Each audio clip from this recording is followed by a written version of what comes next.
I'd like to thank everyone for joining our session today about perpetually powered energy harvesting systems using the MSP430. My name is Adrian Valenzuela. I am on the MSP430 team from Texas Instruments. And hopefully today from today's session you will learn the basics of energy harvesting, how it works from a very high level, the kind of subcomponents that are needed to enable your application to work with energy harvesting, and some of the technical challenges that will need to be addressed when you're trying to convert an existing application to an energy harvesting based system. So again, let's move forward.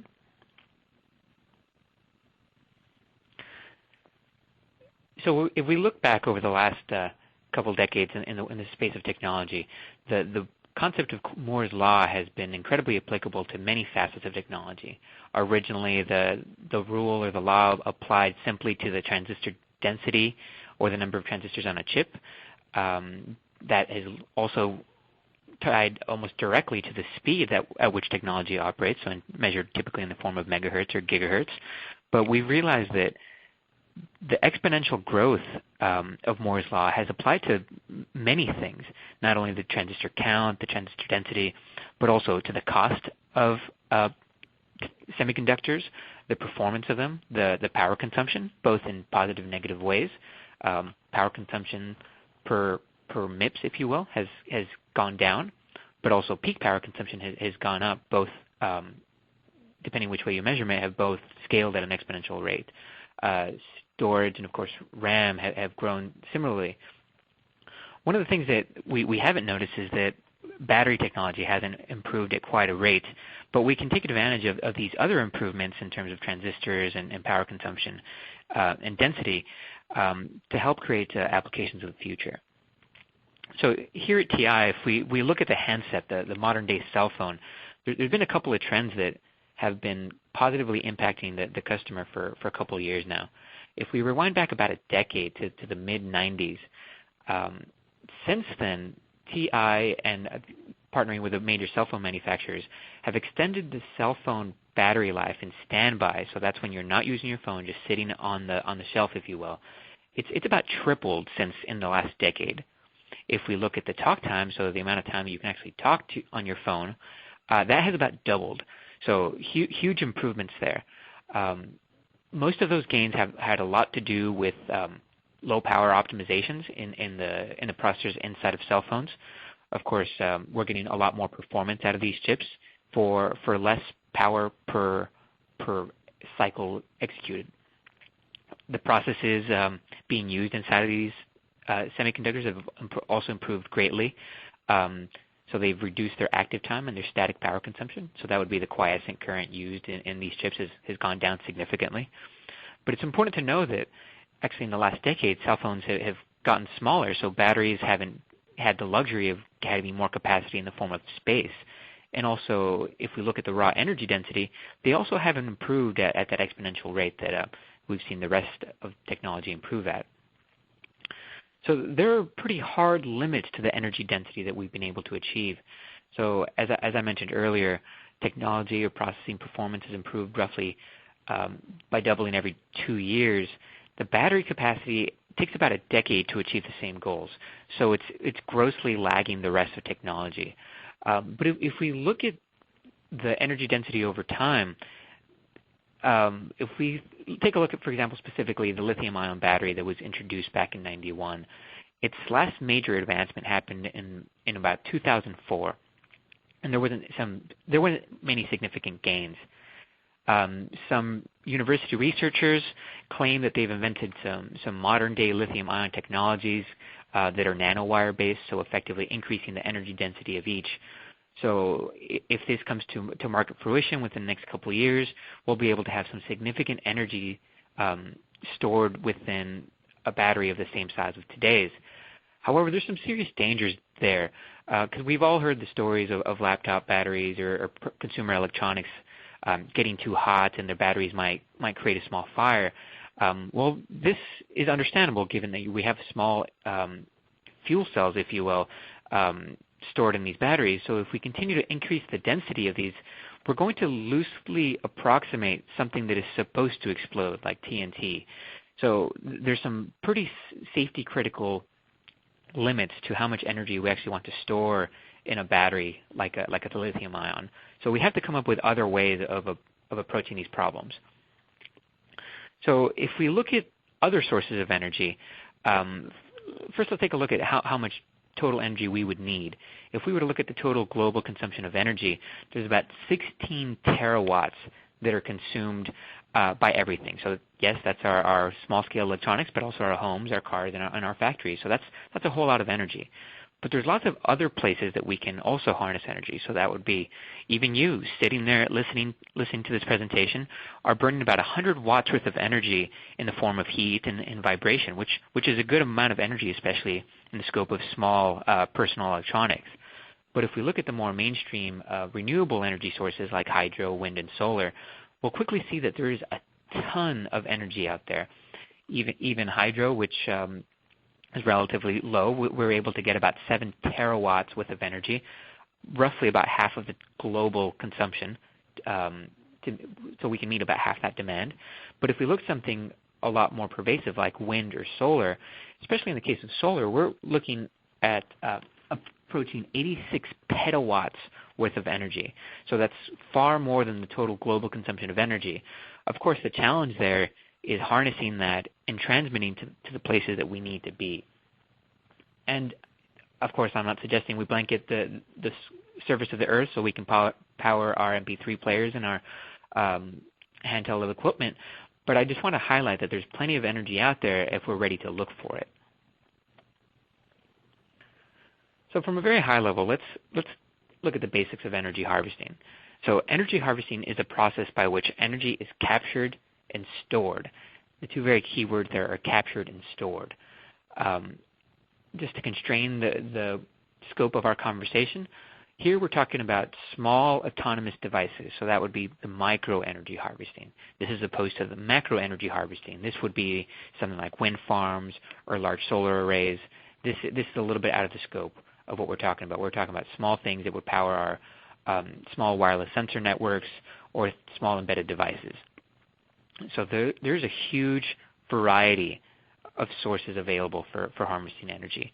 The most popular of which we might already be familiar with. That would be, of course, solar power, thermal energy, which works off the thermal difference between two plates. Of course, wind energy, which at the end of the day is effectively turning a turbine, which is very similar to hydropower. From the form of kinetic energy, we can harness enough power from any sort of vibration, whether it's typically periodic, but we're starting to see more random motion with wider bandwidth. But there's even more esoteric forms like salinity gradients or pH differences. These small changes can generate enough energy to operate many of these low-powered devices. And of course, even from RF, so we can harness the energy straight out of thin air from a transmitting RF access point to power our devices. So the concept of energy harvesting isn't inherently new. If we look at something like a windmill, which was first discovered around 2000 BC, this is effectively converting wind energy and using it to do work. In this case, it grinds some grain or something similar. This is the same principle. If we take that on a bit smaller scale, there's several devices out in the field that have been using it today. I have no doubt that each one of us has a TI solar-powered calculator somewhere in our desk drawer. This, of course, is typically a hybrid system with a coin cell, a small solar panel that can augment that if the battery ever goes out. If we look at the RFID-based systems, these could be in the form of a toll tag or your PayPass credit card. These have no battery built in most cases. So that means when that system comes close to an RF field, it harnesses that energy from the RF field and is able to transmit some amount of information back to the transmitter or the reader. So this is inherently energy harvesting. A few weeks ago, I was actually in Boston, and I met some students that created this large green trash can. This is actually called a Big Belly. And you'd think about it, why would a trash can need a solar panel on it? Because that sounds cost ineffective. Well, the reason they put this in here is this solar panel actually runs a garbage compactor inside. So the garbage compactor is able to, of course, squish the trash inside, which enables the city, I think, of Boston to reduce the frequency that the trash needs to be picked up. So although this solar trash can with all its machinery inside cost a lot more than a traditional trash can, it saved the city a significant amount of money in the maintenance of this trash can. So it would have to have less people doing shifts, picking up the trash. And this kind of argument is typically why companies are motivated to switch over to energy harvesting, because the long-term costs of maintaining the given system will be significantly lower than maintaining it and replacing the batteries, or in this case, emptying out the trash.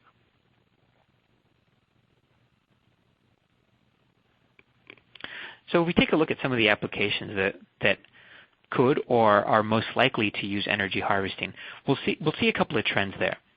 All of them, or most of them, are typically wireless in nature, so they're doing some sort of sampling, collecting data, transmitting that information wirelessly back to either another wireless node or to a central access point where it would aggregate the data and do something with that. So they all tend to be very low data rate, a couple of bytes or kilobytes per minute or per second. We won't be streaming audio or video off of a system like this anytime soon. They all seem to be very, very low duty cycle. So again, they might need to sample a sensor maybe once a minute or a couple of times a second, but definitely not on the millisecond range. And most importantly, they all tend to be very, very ultra low power. So if we look at a couple of case examples of some applications that would be best suited to that, if we might look at the body area networks. So something where we might be collecting some information from our personal area, so that could be our heart rate, maybe the rate that we're walking or running in the case of people who are doing fitness. Maybe we could do some health monitoring in terms of gathering our temperature, our vital signs. This could be relayed back to a personal display. This could be in the form of a watch or a cell phone. And best of all, we could transmit this information wirelessly back to a central system so that a loved one or a doctor or anyone else can track all this information, assuming you wanted them to. And if we look at the much larger world of structural health monitoring, we've seen stories in the last couple of years where bridges have collapsed for various reasons. If we had a dense array of sensors built into these structures, we'd be able to monitor the real-time integrity and stresses that these materials are undergoing in real time. And using today's battery-powered technology, the way we'd have to do this is build this literally into the concrete of the bridges of the road. So come a few years from now when we need to replace those sensors, we'd have to dig up the asphalt and destroy parts of our road, which is cost prohibitive if not impossible. Using energy harvesting, we can now eliminate this need to replace the batteries by maybe harnessing the energy from the vibration of cars going over it, or perhaps the heat as the sun hits it.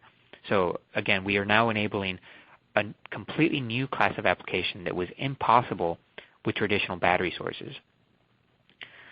If we look at small wireless sensor networks or the smart building, a very common application for small ultra-low power MCUs like the MSP430 are things like smoke detectors, for example. Smoke detectors, they are relatively simple. Or you might think they might be. They are blinking an LED, making sure that there's no smoke particles in a smoke chamber, and should there be any, it sounds an alarm. Of course, these are safety critical systems, so we want them to be active and working for a long period of time. But a smoke detector is actually a lot smarter than you might think. You might think they're just blinking an LED forever, but in reality, they have a lot of intelligence built in, because they know as soon as their battery's getting low, they decide to not start telling you by beeping loudly until about 3 or 4 in the morning, right when you've fallen asleep. So what do you do at 3 or 4 in the morning? You eventually get up and you yank the battery out and you go back to sleep. Typically, days, months, possibly years can go by before you go ahead and replace that battery, which completely negates the point of a safety critical system like a smoke detector. If we were able to harness some solar power, maybe in the vibrational energy of our home, we'd completely avoid this problem from happening by eliminating the need to replace the battery.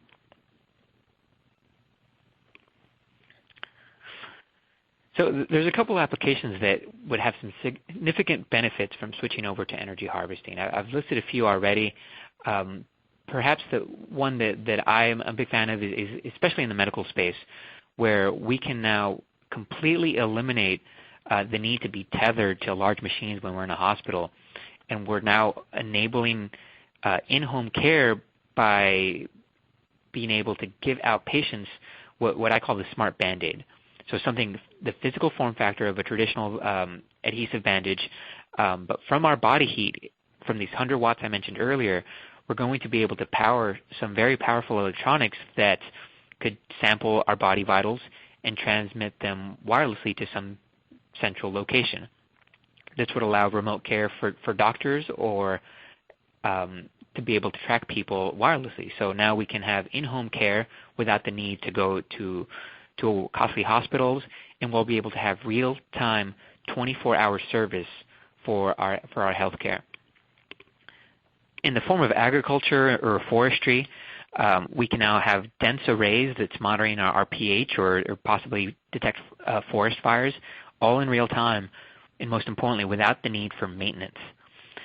In the form of automotive, of course, the automotive space is a very large market.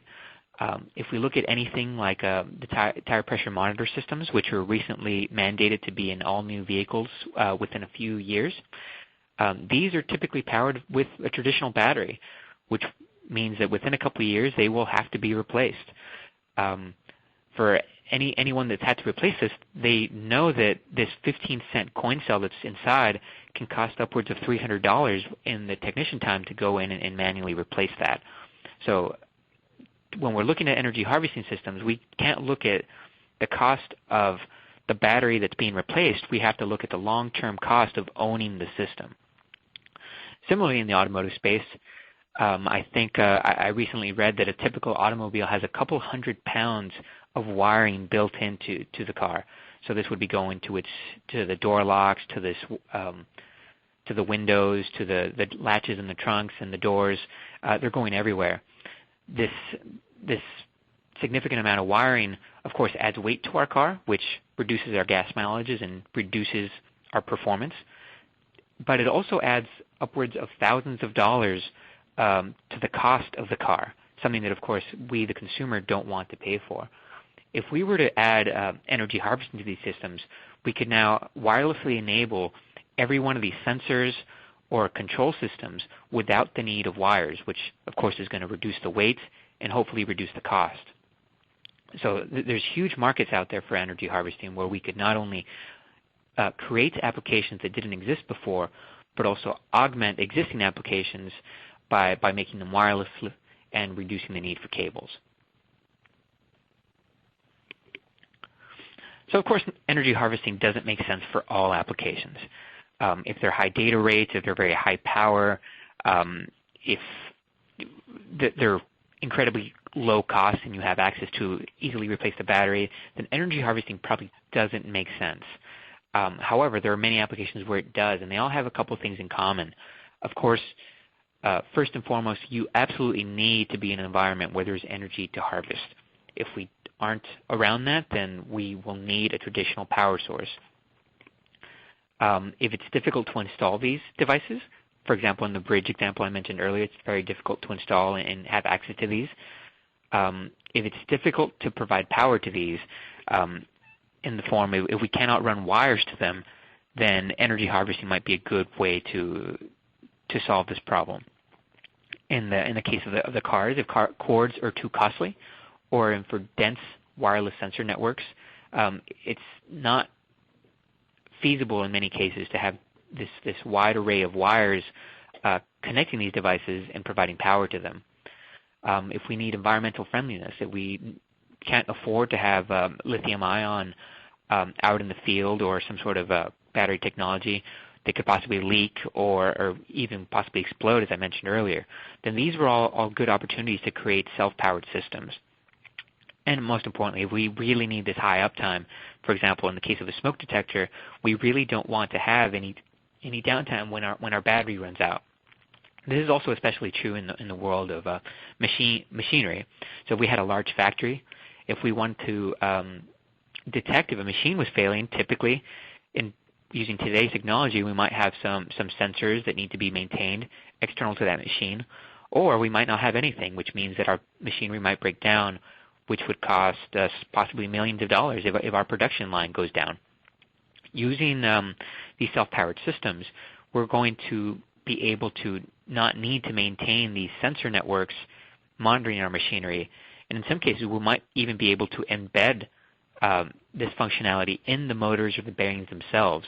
So they're going to be completely unobtrusive to the user. And of course, we don't need to take the machine apart to maintain it. So by preventing these failures and be able to detect machine wear prematurely, we'll be able to prevent any of these line down situations in the factory space. So like all new technologies, there are trade-offs. There are some significant advantages to using self-powered energy harvesting-based systems. Of course, they're all going to be mobile, so they will be wireless. So we've eliminated the need for wires. They should be easier to install because, again, we've eliminated the wires and things will hopefully network themselves together. The biggest advantage in most cases is that we've significantly lowered the long-term maintenance costs. They're, of course, environmentally friendly, so we can claim to be green. And if all things go well and we have a constant source of power, we will have a significantly higher uptime. But, of course, there are disadvantages to all technologies. Probably the biggest challenge with energy harvesting is that we are completely dependent on a harvestable energy source. So if we're doing solar, for example, we need to have enough solar in the daytimes to be able to power our system. So we can't put this system in a cave, of course, where it has nothing to harvest from. Or maybe we were putting these in an air conditioning vent. That's fine if the air conditioner is working and powering a small turbine that we might have installed. But what happens if we put this in a school where the air conditioning might go off for 3 months? Is the system still going to work when we fire the system up at the beginning of the school year? These are things to consider. From a design standpoint, we are incredibly limited by the power budget. We don't get a ton of energy coming in from these harvesters in most cases, so we need to be incredibly careful that we design our systems and it's power optimized to work in the given power budget. Compared to traditional batteries or even a small coin cell, energy harvesting may have a higher upfront cost than traditional sources. I have no doubt that we can go to the web right now and buy batteries for, especially coin cells like a 2032, for as little as 15 cents. We're going to have a hard time finding energy harvesting sources, especially the more esoteric ones like the vibrational ones that are anywhere remotely close to that. Sometimes even low-cost solar panels are in the dollar range, and vibrational sources can be in the tens, if not hundreds of dollars, depending how we're approaching the problem. And of course, this is a relatively new technology in some senses, so it's less mature. So there is a little bit more engineering that may need to be required. We need to find more specialized components that enables this.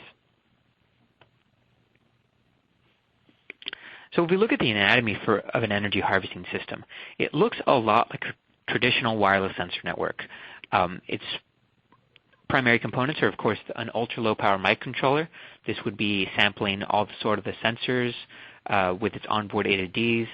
This is probably doing some sort of communication with maybe an onboard RF or maybe an external RF transceiver.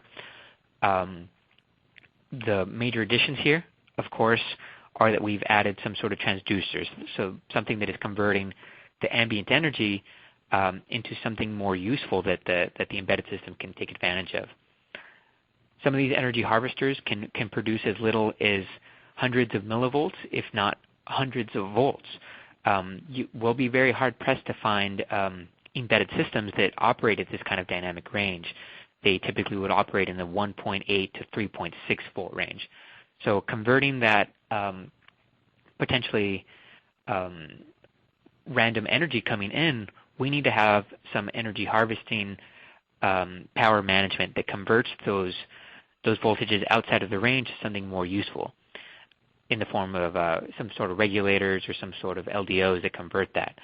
And in many applications, we will need some sort of energy storage. So while we love to say that these are battery-less systems, oftentimes they do have some sort of energy storage which could sometimes be batteries, they may sometimes be capacitors, they may be something else.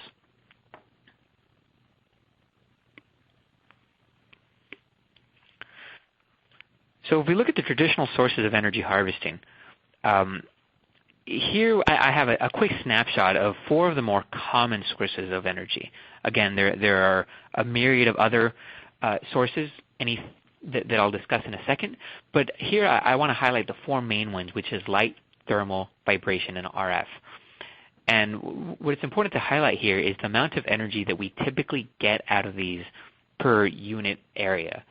If we look at something like our solar panels that are available today, these are actually one of the more efficient and cost-effective forms of energy. And of course, this is highly dependent on the location. Indoor, we have relatively low light, especially in the office environments. But if we go outdoor, the sun provides actually a ton of energy. So if we look at something like an outdoor environment, we're able to get about 100 milliwatts per centimeter squared, which is actually a good amount of power. But once we go inside, this drops by several orders of magnitude. So this just shows you the sense of scale of the kinds of power we will and will not be able to get depending on our environment. And efficiency has a lot to do with this. Typical solar panels, without breaking the bank, are somewhere in the 10 to 25% range of efficiency. So we don't capture a ton of the energy that we should. If we look at something cutting edge, the latest record-breaking solar panel, I believe, is somewhere in the 43% efficiency range. So we still have a lot of room to grow. But just like batteries, the improvement of photovoltaic cells is actually increasing very slowly. Now, if we look at some of the other forms of energy, like thermal or vibration, these 100 milliwatts are a far, far pipe dream because we won't get very much power out of these other sources. The biggest challenges here is, of course, that we have very low efficiency. In many cases, in the case of thermal, for example, these are based on a thermal difference between 2 sides of a plate. The challenge here is if one side of a plate is hot, the other side is probably going to be hot as well. So there's going to be a relatively low thermal difference. If we are trying to do something on the form of human scales, like our smart Band-Aids, again, the skin temperature of a person is pretty close to the ambient temperature unless we're in very extreme environments like, for example, the Arctic. So in the case of those, for something about the size of a centimeter, we're looking at about 60 microwatts to 1 milliwatt. So not a lot. And that 1 milliwatt range comes in the industrial that has a lot of heat. Similarly, we look at vibrational or RF. You'll see similar ranges and challenges where we might be looking at ones of microwatts down to tiny fractions of 1 microwatt, especially in the form of RF. So it's important to realize here that in very few applications will we be able to get enough peak power directly from the energy harvester to be able to run our application directly. So in most cases, we will have to store that over a long period of time into something and only use it when we need it, which in most cases is fine because relatively speaking, we have a low duty cycle for most of these applications. So I mentioned that there's many other sources of energy harvesting available. And this is actually, in my opinion, one of the more interesting portions because every time I go chat with folk about energy harvesting, I find out about a new way to do it. And a little bit ago, I met a company up in the Northeast that's actually doing tree energy harvesting. So they are able to extract enough energy from trees in a forest to be able to power a wireless sensor network. It stemmed out of some research at MIT. One node is embedded into the roots of the tree. Another node is embedded into the trunk of the tree. And from the pH difference within a couple feet of that tree, they can get enough power to run a Zigbee-based wireless sensor net. So this allows the trees or the network in the trees to detect the health of the soil, of course the health of the tree, the temperature, and this is going to be incredibly important in preventing forest fires. Those trees are all networked together, so the trees can all communicate. The messages are all relayed throughout the forest and go back to a central weather station or small satellite station this has a large solar panel that actually beams it up into space to a real satellite, and that beams that to the central forest station. So now a single forest ranger can now keep track of the entire forest in real time without ever having to leave the comfort of his cabin. So of course these are using energy harvesting, so the battery will be extended, if not be enabled forever without the need for maintenance. And these are all very low cost, so we can have a very dense network having real-time data for a huge array of trees. So the point here is that for any given environment, there will probably be an energy source that will work for our application. We just need to think creatively to find out what's readily available and how we can convert that to something our systems can use. So I mentioned earlier that in very few cases can we operate our embedded system directly from the energy harvester. To be able to do this, this would of course require a constant power source. So in this case, this would mean the sun or a light would always have to be on, or vibration would always have to be present, which isn't true in all cases. The peak output power of this transducer would have to match the peak power consumption of our embedded systems. For small embedded RF applications, this can be somewhere in the RF, especially when doing RF, somewhere in the order of 30 milliamps. 30 milliamps is actually a huge amount of current when viewed from the perspective of the harvester. Very few of these can deliver this kind of peak power constantly. So we'd have a challenge there. To be able to meet this power demand, we have to have a very, very large harvester, which again would be cost prohibitive, and depending on the application might be impossible. For example, my cell phone, I don't want to carry around a 1 meter square solar panel to be able to make a phone call. So this is an example of that we can't have harvesters directly powering our devices. So when we're doing the engineering analysis to figure out if we can operate from a harvester, we need to focus on the power budget, not power delivery. So you might need to think in the form of joules, not watts. So where joules are energy over time and watts are instantaneous power. So keep in mind that we can collect energy over a long period of time and only use it when it's needed because we have a very low duty cycle. So since we're going to harvest the energy over a very long period of time, we need to store that into something. These things I like to consider energy buffers because that's effectively what they are. Energy is coming in, it's being buffered into something, and whenever my application needs to do something, it will drain that energy or a small portion of that energy buffer, do its application, do its task, and then go back to sleep. So what are our options for storing this technology, or for storing the energy? So here I have a quick snapshot of some of the more common forms. We may all be familiar with traditional rechargeable batteries. So if we look at something like a lithium ion, they have a lot of advantages. They're relatively low cost. They have huge capacities. We can all go to a chain store right now and get a 3,000 milliampere battery, which will last for many years for traditional applications. The challenge with these batteries is, of course, they're not very environmentally friendly. They have a lot of chemicals inside. They're not easily they don't like to be reflowed in the manufacturing process because they don't like to be that hot. Charging them can be very complex and can take several hours. They have relatively limited recharge cycles, typically on the order of a few hundred, and their self-discharge is relatively moderate. So if you just have a battery on the table right now, it will leak itself to death if we wait long enough. We are probably all very familiar with capacitors as well. Now with the advancement of supercaps, we have very high energy densities within these. They're very quickly recharged. We arguably have infinite recharge cycles for most applications. They can be manufactured quickly or reflowed depending on the type of technology of supercap we're using. They can be relatively small, so that's a huge advantage. The biggest downside with these is that the capacity is on the lower end of things, and the biggest problem with supercaps is their leakage is incredibly high. So they basically need to be charged constantly, otherwise their energy is going to drain out of them pretty quickly. A more emerging technology that's been coming out in the last few years is the thin film rechargeable batteries. Sometimes they're called micro energy cells. These are really interesting technologies and available from a couple of companies, including Infinite Power Solutions or Symbet.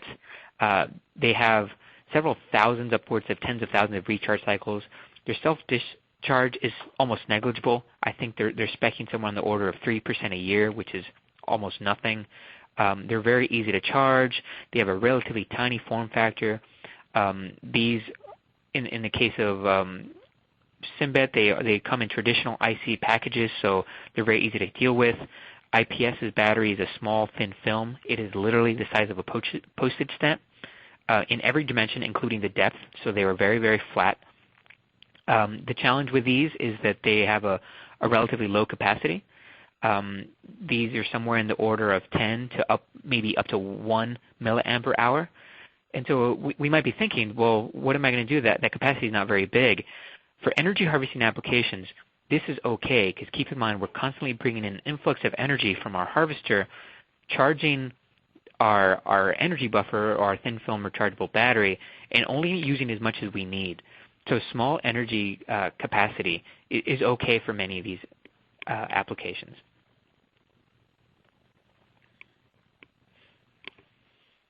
So if we look at what our typical application duty cycle from a very high level, here's what our current profile would look like. We'd be asleep 99.9% of the time, or somewhere very close to that. We'd want to wake up very quickly whenever we need to do something, maybe once a second, maybe once a minute, maybe once an hour, depending on our application. We'll do that task very, very quickly.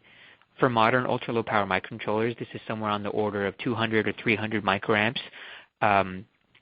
to achieve that task. And this is very fundamental, so we have to make sure to do our task quickly and go back to standby, because we are burning a couple of orders of magnitude less power when in standby than when we're active. It's very important to have interrupt-driven performance, so we don't want the CPU constantly waking up and polling for given tasks. We want things to happen completely autonomously without intervention of the user or the CPU.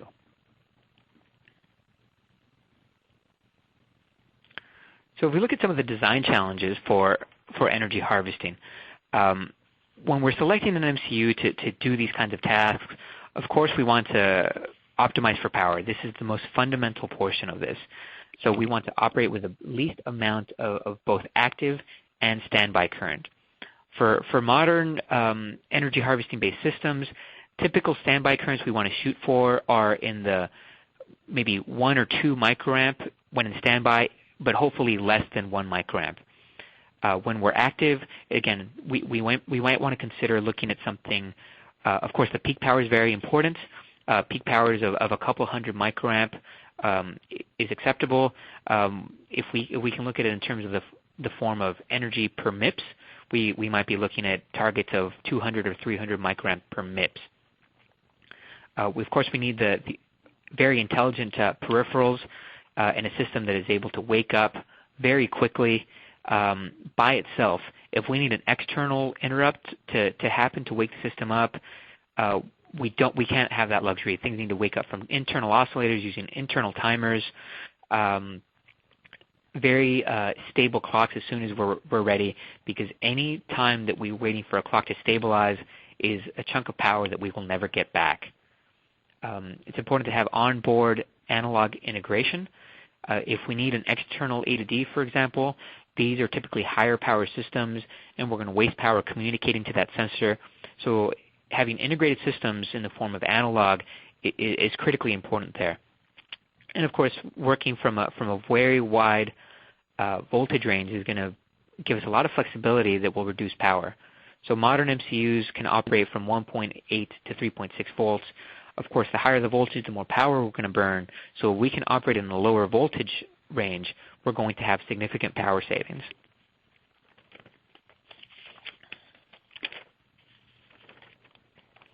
So if we look at something like an MSP430, of course the MSP430 from day one, when it was first introduced about 15 or 17 years ago, it was designed from the ground up to be an ultra-low power architecture. there's a pretty huge portfolio of devices, several hundred devices that are all ultra-low power. Standbys are typically in the less than 1 microamp range. They have a high degree of analog integration, a very high precision analog. This might come in the form of power management, very low power management in the form of LDOs and brownout resets, very fast wake-up times, definitely less in the ones of microseconds. Ton of performance if we need to operate at high speeds up to 25 megahertz. For most energy harvesting applications, we're probably going to have a very low CPU, typically in the 1 megahertz range, if not less. But most importantly, the MSP430 has a ton of peripherals built in to enable a very broad range of applications. They have available 10, 12, and even 16-bit A to D converters. DACs are also available, so if we need to output some voltages. If we're sampling some very, very small signals, they do have onboard op-amps, analog comparators. The analog comparators are actually really interesting because they can compare 2 different voltage levels, and these consume as little as 100 nanoamps worth of current on some of their newer devices. And of course, they have a very broad range of communication peripherals that we might all be familiar with. And some of the newer ones even have the onboard RF. So we don't need a two-chip solution to sample our sensors and communicate that externally. We can do that with a single piece of silicon with something like a CC430. Of course, a 2-chip solution still works fine using an MSP430 and a traditional radio like a CC2500 or a CC2480. These are all great radios to achieve energy harvesting if we need that flexibility of another radio. So now if we take a look at a real-world analysis. So this is an actual design that we worked on here. And here we had an application that was doing a wireless temperature sensor. So it would periodically wake up. I believe in this case it was waking up once every 10 seconds to sample a temperature sensor. It would do some basic data processing and transmit that information back to a central access point. So this could have been the foundation of a thermostat or some sort of sensor in an industrial application. It could have worked in a broad range of applications. So it worked just fine with the traditional power source, and we had several years of battery life. But of course, converting that to an energy harvesting application, we needed to do a very detailed analysis of the system to figure out if it would work with as a self-powered system. So one of the things we realized here is if you look at this graph, so this is the power consumption over time. So you'll see a very huge block. So what was happening is that the system would be initializing, and specifically the RF would be polling for an access point to join. This can take a human amount of time, so something that's humanly perceived. And in this case, without any optimizations, it almost took about 2 seconds at almost 30 milliamps, which is a whole lot of power.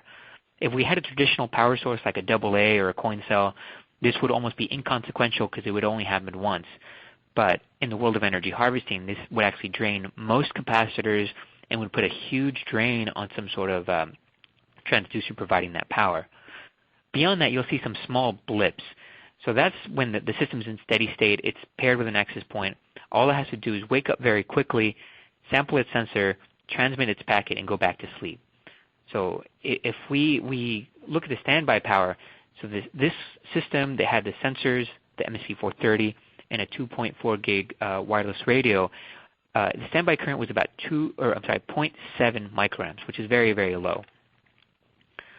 But we did have to deal with a huge startup issue. If we were to zoom in on every one of those tiny blips, so when the access point, or when each end device actually turns on, you'll see that the current isn't constant. Of course, there's lots of peaks and valleys here. And we figured out where the tall poles were, so what was the bottleneck in the power consumption, so we could try to optimize for every one of those use cases. So we figured out where the A to D is. Of course, the RF was the biggest power drain in the system. But here we quickly realized that the entire process only took about 3 milliseconds of time, which isn't a huge amount of time, with a peak of again, 20 to 30 milliamps. So now that we know the power consumption for packet, and we also know the standby, we're able to find the average current consumption. And again, with a 10-second duty cycle, we figured out the average current was about 1.3 microamps. So with a traditional AAA battery, we got 3 years of battery life, which is great, but we wanted to extend the battery life without the need for maintenance. So using this information, we could start tweaking the software, of course tweaking our components, and start picking external components that would now enable us to go to a self-powered system. So in our specific implementation, we started to pick a couple of components. So we went with a small solar panel that would power the system. This was a 1.5 volt output.